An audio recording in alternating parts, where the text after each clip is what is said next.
Hello friends, welcome to my channel KT point. आज की इस वीडियो में हम बात करेंगे कृषि विधेयक 2020 के बारे में। कृषि बिल के बारे में जो अभी हमारे सरकार से पास हुआ है और इसके अगेंस्ट में हमारे जो कृषक भाई हैं वो प्रोटेस्ट भी कर रहे हैं। ये अभी बहुत ही ज़्यादा चर्चित विषय बना हुआ है। तो चलिए देखते हैं कि कृषि विधेयक 2020 में कौन से 3 बिल पास हुए हैं। सबसे पहला जो बिल पास हुआ है वो हुआ है कृषक उपज व्यापार और वाणिज्य विधेयक 2020। दूसरा बिल जो पास हुआ है वो हुआ है कृषक सशक्तिकरण व संरक्षण कीमत आश्वासन और कृषि सेवा पर करार विधेयक 2020। और जो हमारा तीसरा बिल है वो है आवश्यक वस्तु संशोधन विधेयक 2020।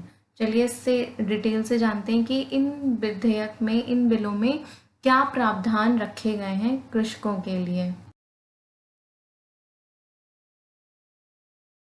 सो फ्रेंड्स, चलिए देख लेते हैं पहला जो बिल हमारा पास हुआ है वो क्या है।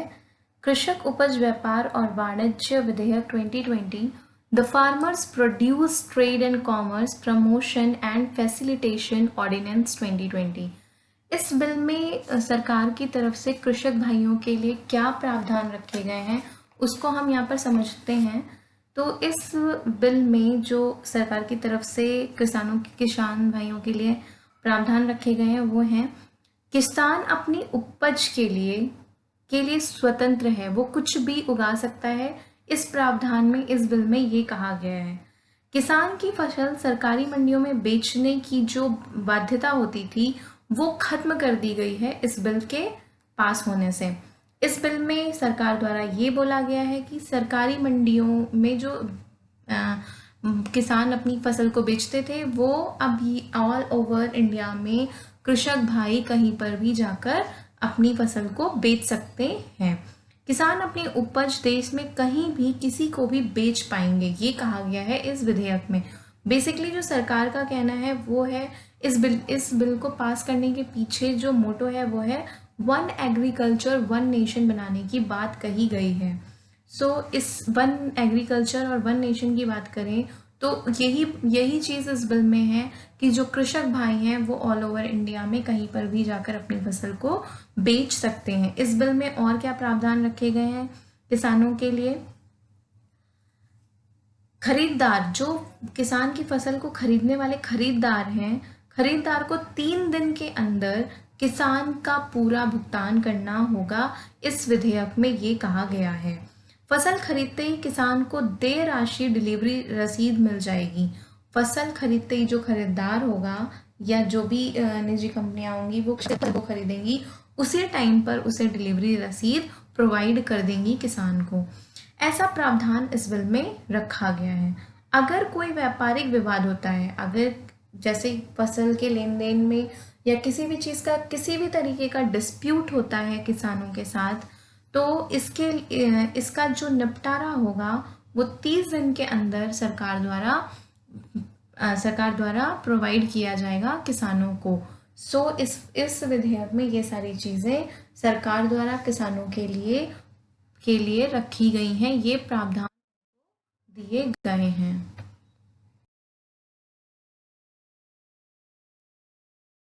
चलिए फ्रेंड्स, दूसरे बिल की बात करते हैं जो कि है कृषक सशक्तिकरण व संरक्षण कीमत आश्वासन और कृषि सेवा पर करार विधेयक, the farmers empowerment and protection agreement on price assurance and farm service ordinance 2020। इस विधेयक में सरकार द्वारा किसानों के लिए क्या प्रावधान किए गए हैं। किसान फसल बोने से पहले ही तय कीमत पर बेचने का अनुबंध कर पाएगा। मतलब जब भी किसी को बेचने के लिए किसान फसल उगाने जाएगा उससे पहले ही वो उससे एक अनुबंध, एक कॉन्ट्रैक्ट, एक एग्रीमेंट उसके साथ कर लेगा और उसके बाद वो अपनी फसल को बोने की तैयारी में लग जाएगा। उसकी कीमत वो पहले ही डिसाइड कर लेगा। कृषि कॉन्ट्रैक्ट पर राष्ट्रीय फ्रेमवर्क तैयार किए जाने का प्रावधान है। ये जो कॉन्ट्रैक्ट्स करेंगे हमारे कृषक भाई, किसान भाई, जिनको भी वो फसल बेचने वाले होंगे, इसके लिए सरकार द्वारा फ्रेमवर्क तैयार किए जाएंगे।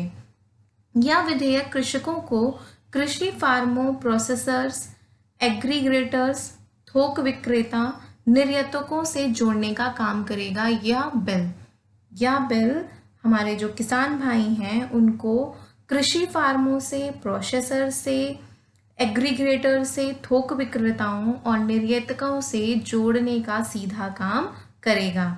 यह विधेयक यह भी बताता है कि कृषि क्षेत्र में निजी क्षेत्र की भागीदारी से रिसर्च एवं डेवलपमेंट को बढ़ावा मिलेगा।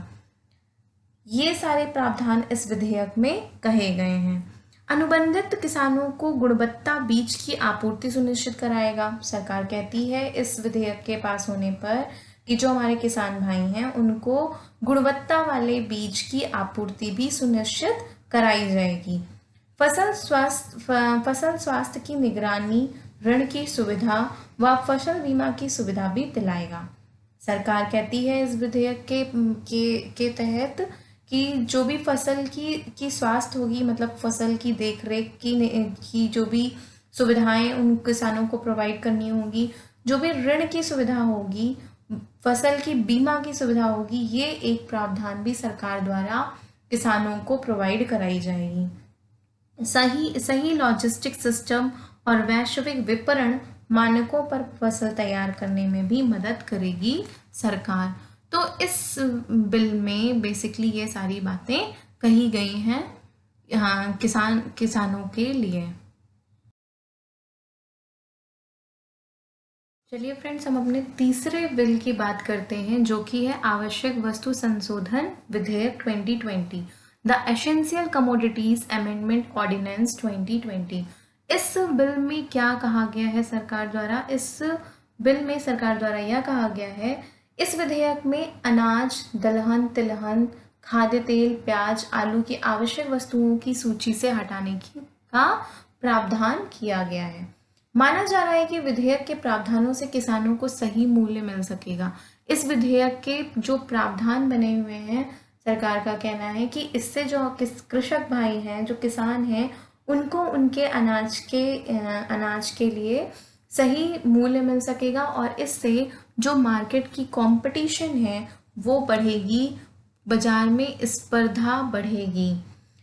अगर इसी विधेयक में हम थोड़ा सा और बिल के और डीप में जाएं तो इसी विधेयक में कहा गया है, निजी कंपनियों को सीधे किसानों से खरीद की छूट मिल जाएगी। निजी कंपनियां डायरेक्ट जाके किसानों से अनाज को खरीद सकती हैं इस विधेयक के पास होने से।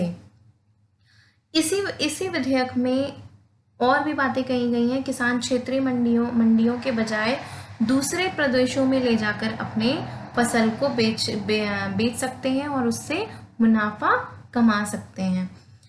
किसानों को अपने उत्पाद जमा सीमा, आवाजाही, वितरण और आपूर्ति की छूट मिलेगी।